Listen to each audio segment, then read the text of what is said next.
अगर उनकी माँ नोटबंदी की लाइन में लगती है तो देशभक्त कहलाती है, और देश के किसान की माँ या किसान आंदोलन में बैठती है तो वो आतंकवादी कहलाती है। जब तक इस देश की हिफाजत करने वाले नेताओं के बच्चे नहीं होंगे, और जिस दिन इस शरद की हिफाजत करने वाले नेताओं के बच्चे हो गए उस दिन शरद पे कोई शहीद नहीं होगा। अगर ये बिल गंगा से भी पवित्र है तो आप संशोधन करने के लिए तैयार क्यों हो रहे हैं? इसकी मीडिया जो सारे के सारे चैनल अंबानी के हैं, अडानी के हैं, भारतीय जनता पार्टी के राज्यसभा सांसद सुभाष चंद्रा के हैं, तो ये आपके लिए और हमारे लिए कहां से दिखाएंगे? क्या किसान जो गेहूं पैदा करता है उसका आटा सस्ते दाम पर मिलता है, लेकिन इस पौने 2 आंख वाले बाबा रामदेव का आटा महंगा मिलता है? आखिर ऐसा क्यों? वो साध्वी प्रज्ञा ठाकुर कहती है कि अगर देश के किसानों का बिल वापस लिया तो मैं धरने पे बैठ जाऊंगी। ऐसी महिला को महिला कहते हुए मेरा भी दिल दुखता है। हम लोगों को सीने पे गोली खाना मंजूर है, लेकिन अंबानी अडानी की दलाली करना मंजूर नहीं।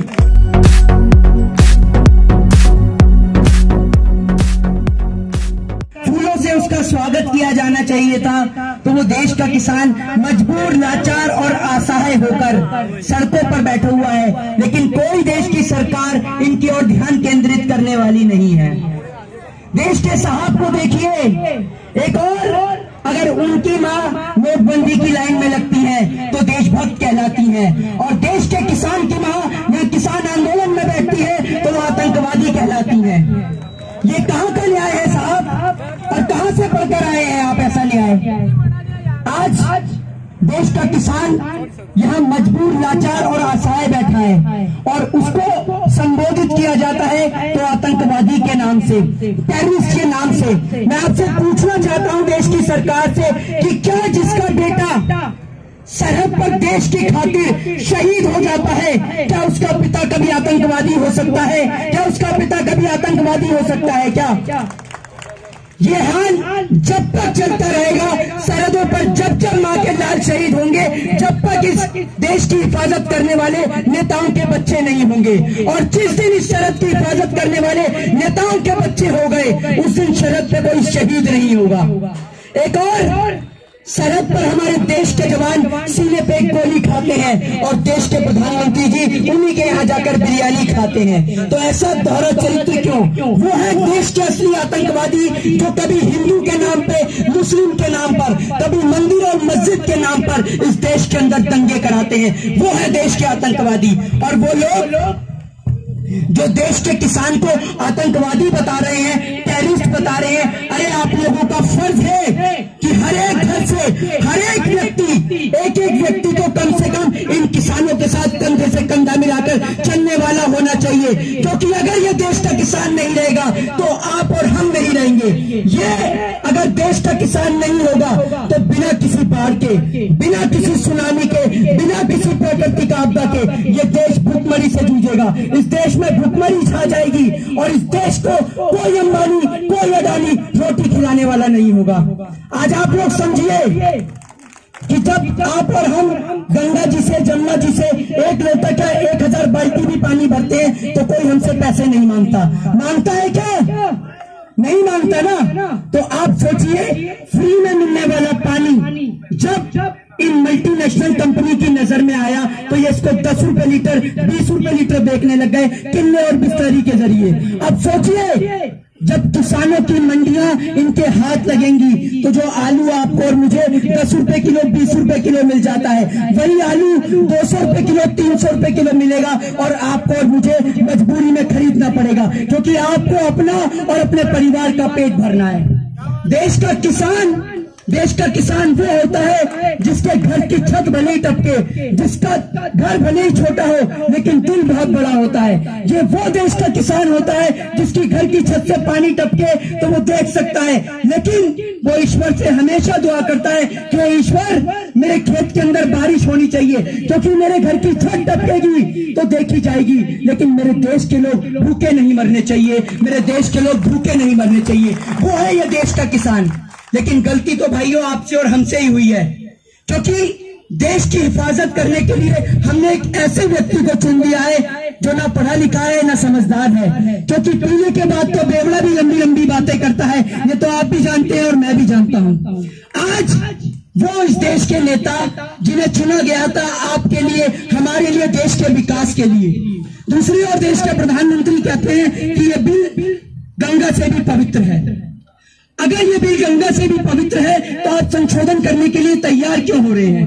कहीं ना कोई गड़बड़ है ना, तभी तो संशोधन के लिए तैयार हो रहे हैं। तो इसमें कहीं ना कोई गड़बड़ नहीं, ये पूरा का पूरा बिल ही गड़बड़ है।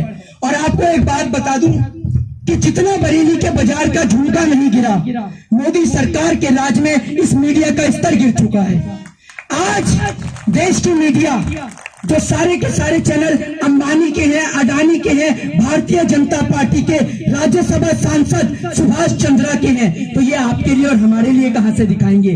आप एक बात बताइए, इन मीडिया का स्कैम और घोटाला समझिए आप। ये टीआरपी का घोटाला करते हैं और अपने चैनलों पर क्या करते हैं, एक मौलाना को बिठा लेंगे और पंडित को भी बिठा लेंगे। मौलाना पंडित को गाली देगा, पंडित मौलाना को गाली देगा, और ये आपस में लड़कर कश्मीर से कन्याकुमारी तक पूरे देश का माहौल खराब करते हैं। ये देश में दंगे कराते हैं, ये देश के आतंकवादी हैं। ये लोग जब देश का मजबूर, असहाय और लाचार किसान जो देश का पेट भरता है, देश का पालन पोषण करता है, ये वो देश का किसान है जो बंजर भूमि से भी अनाज पैदा कर देश की गरीब जनता का पेट भरता है। ये जब गरीब किसान उस रेल की पटरी पर बैठा, तब इसके कहीं से खबर नहीं आई कि किसी रेलगाड़ी का शीशा तक भी तोड़ा गया हो। आप इसे आतंकवादी बताते हैं। रेल की पटरी पर बैठने का उद्देश्य सिर्फ इसका इतना सा था कि सरकार तक अपनी बात पहुंचा दे। और मैं आपको एक छोटी सी बात बता दूं, ये देश का किसान है, आपका वो 2.25 आंख वाला बाबा रामदेव नहीं कि पुलिस वाले एक लाठी और डंडा उठाएंगे और देश का किसान भग जाएगा। वो 2.25 आंख वाला बाबा जो अपने आप को बाबा बताता है, आप भाई कहां से बाबा हो ये बताइए जरा, और किस एंगल से बाबा हो? उठक बैठक लगा के पूरा देश आपने लूट लिया, देश के किसान की जमीन पे आपने कब्जा कर लिया, आप बाबा कब से हो गए? अरे आप तो बिजनेसमैन आदमी है जनाब, वो बिजनेसमैन आदमी जो अपने हित के लिए, आप ये देखिए, देश का किसान जो गेहूं पैदा करता है उसका आटा सस्ते दाम पर मिलता है, लेकिन इस 2.25 आंख वाले बाबा रामदेव का आटा महंगा मिलता है। आखिर ऐसा क्यों? ये बाबा रामदेव, बाबा नहीं लाला रामदेव, ये लाला रामदेव आज देश के किसानों को कह रहा है कि देश के किसानों को भड़काया जा रहा है। आज देश के प्रधानमंत्री जी, ये तो आपको मानना पड़ेगा कि आज आपकी टक्कर बिल्कुल सही पड़ी है। आज आपकी टक्कर इस देश के दूध वाले से पड़ी है, और ये दूध वाला आपकी चाय को पूरा काला करके छोड़ेगा। और आप कहते हैं ना कि मैंने भीख मांगी है, और ये तो सीधी सी बात है कि जिस आदमी को 35 साल भीख में खाना मिल जाए, वो आदमी क्या समझेगा कि अनाज की कीमत क्या होती है, रोटी की कीमत क्या होती है। और इनका बस नहीं चल रहा, जो हमारे यहाँ कुछ भाई बैठे हैं ना, इनके स्टिकर पे लिखा होता है DP, HP, Delhi police, Haryana police, इनका बस नहीं चल रहा। ये इनके स्टिकर भी हटाकर इस पे भी लगा दे एपी, अंबानी पुलिस, अडानी पुलिस, इनका बस नहीं चल रहा देश के नेताओं का। ये इस देश की भारत मां को दोबारा से गुलाम बनाने में लगे हुए हैं। ये अपने ही देश के किसानों को मजबूर और लाचार बनाने में लगे हुए हैं। लेकिन ये देश का किसान है, ये वो देश का किसान है जिसने संसद से लेकर आज नेताओं के घर तक इस देश की सरकार को हिला रखा है। और एक बात बता दूं देश की सरकार के लोगों को कि अभी तो जो सरकार की पैर और टांगे कांप रही है ना, ये तो सिर्फ ट्रेलर है। एक बार गेहूं की बुआई का काम तो पूरा हो जाए, जब आपको नजर आएगा कि देश के अंदर कितना किसान है, और आपको आज पूरा हिंदुस्तान एक नजर आएगा। यहाँ कोई हिंदू नहीं, कोई मुस्लिम, कोई सिख नहीं, ईसाई नहीं, ये मेरे भारत देश का किसान है जो बंजर भूमि से भी अनाज पैदा करना जानता है। आज ये देश का किसान जब मजबूर और लाचार खड़ा हुआ है, तो इस देश की जनता और कुछ चंद किसान जो भाड़े के किसान लाए गए थे और देश के किसान का मनोबल तोड़ने के लिए, लेकिन जनाब उन्हें जितना पैसा मिला वो उतनी देर तक बैठे रहे और चले गए। एक और जिसके ऊपर मालेगांव बम ब्लास्ट के आरोप का मुकदमा लगा था, वो साध्वी प्रज्ञा ठाकुर कहती है कि अगर देश के किसानों का बिल वापस लिया तो मैं धरने पे बैठ जाऊंगी।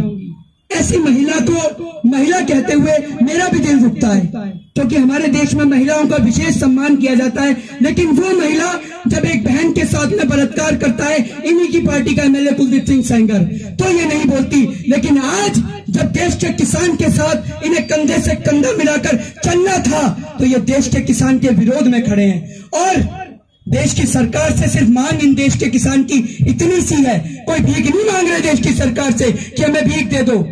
और आप एक बात सोच के देखिए, कभी आप लोगों ने इस देश के अंदर सुना है कि किसी बिजनेसमैन ने फांसी लगाई हो, किसी बड़े व्यापारी ने फांसी लगाई हो? नहीं लगाता कभी।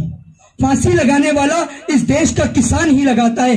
वो इसलिए लगाता है क्योंकि जब इस देश के भगोड़े इस देश से लाखों करोड़ों रुपए लेकर फुर हो जाते हैं, चाहे वो विजय माल्या हो, मेहुल चौकसी हो, चाहे नीरव मोदी हो, उनको लेकर ना प्रधानमंत्री बोलते हैं ना गृह मंत्री बोलते हैं। प्रधानमंत्री कोरोना से पहले कह रहे थे नीरव मोदी आ रहा है, न जाने वो पैदल आ रहा है जो अब तक पहुंचा ही नहीं वो। लेकिन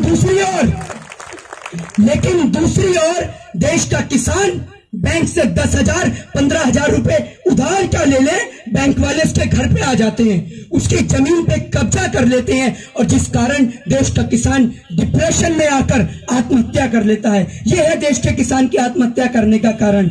और देश के अंदर लोग बड़ी आसानी से और चंद छोटे शब्दों में कह देते हैं कि देश के किसान को सब्सिडी मिलती है, देश के किसान को यह मिलता है, देश के किसान को वो मिलता है। अरे कभी सोचा है अपने दिल पे हाथ रख के कि क्यों मिलता है देश के किसान को ये सब? क्योंकि अगर खेत में बारिश नहीं हुई तो उसके पास और कोई अंबानी अडानी जैसा व्यापारी नहीं जो उसके घर और परिवार को पाल देगा। और अगर खेत में ज्यादा बारिश हो गई तो फसल खराब, यानी मरना है तो दोनों तरफ से देश के किसान का। देश की सरकार को जब किसान का हाथ पकड़ना चाहिए था, वो बड़े बड़े बिजनेसमैन का हाथ पकड़ने में लग रही है। अभी 2 दिन पहले की बात है, सिंधु बॉर्डर पर एक छोटी सी बच्ची वो बोलती है रोते हुए कि मोदी जी आप इस काले कानून को वापस ले लो। तो वो रिपोर्टर उनसे पूछता है कि बिटिया आप ऐसा क्यों कह रही हैं, आप क्या जानती हैं इस कानून के बारे में?